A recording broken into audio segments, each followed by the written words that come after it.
नमस्कार दोस्तों, आप सभी का स्वागत है हमारे इस खास कार्यक्रम स्वास्थ्य संजीवनी में। मैं अनिल बंसल, योग व प्राकृतिक चिकित्सक, आपका स्वागत करता हूं। दोस्तों, जो डायबिटीज़ के जो पेशेंट थे, हम उन पर रिसर्च कर रहे थे और उनकी एक दो घंटे में जैसे डायबिटीज़ चेक करा रहे थे। एक को हमने सुबह सुबह आलू के परांठे खिलाए, फिर उनकी डायबिटीज़ चेक करी तो आप सुनकर अचरज मान जाओगे दोस्तों।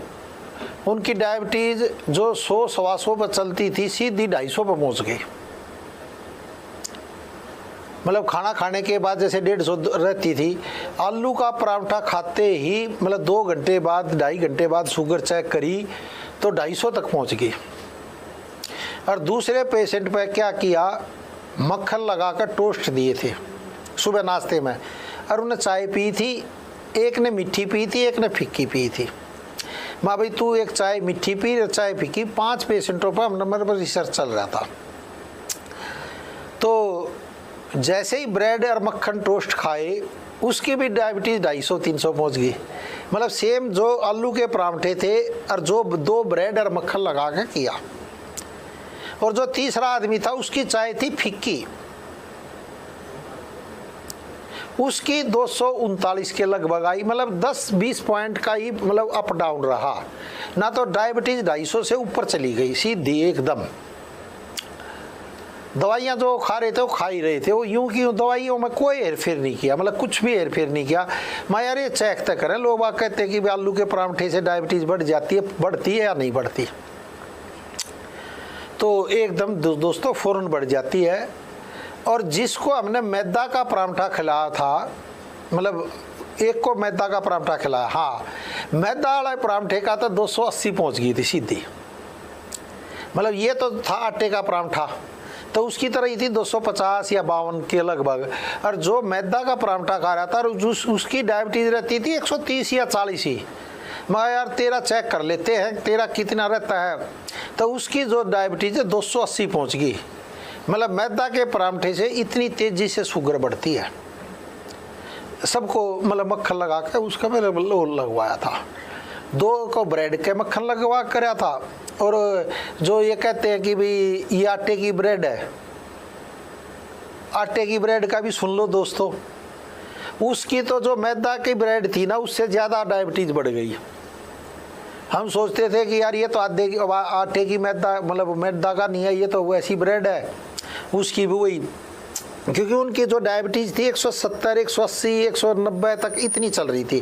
खाना खाने के बाद, सुबह नाश्ते के बाद, जब 2 घंटे बाद चेक करते थे, इतनी चल रही थी।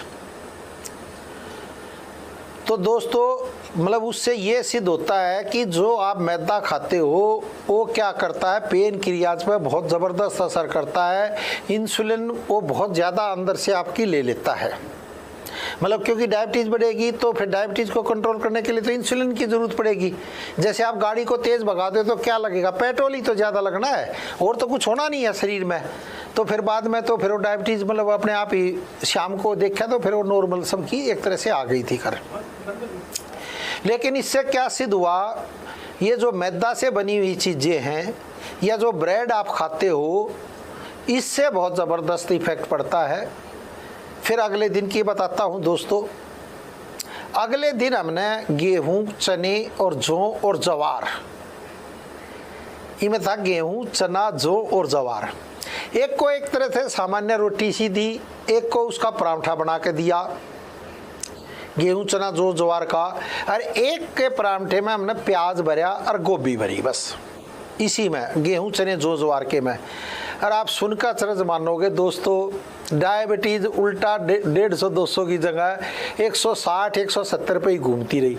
200 से ऊपर किसी की भी नहीं गई अगले ही दिन। इतना इफेक्ट है। और अगर आपने परांठे का मन भी करे तो जो हम ये गेहूं का, चने का, जौ का और ज्वार की जो रोटी बताते हैं, ये बहुत इफेक्ट है। हाथ कंगन तो आरसी क्या, पढ़े लिखे को फारसी क्या।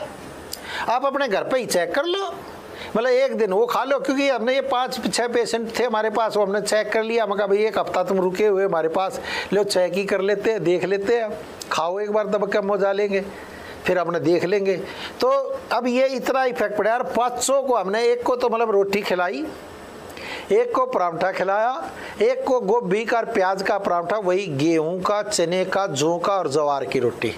उस आटे को भुना हुआ था, वही रोटी हमने खिलाई। तो आप सुनकर अचरज मानोगे दोस्तों, 160 से ऊपर किसी की भी डायबिटीज नहीं गई 2 घंटे के बाद।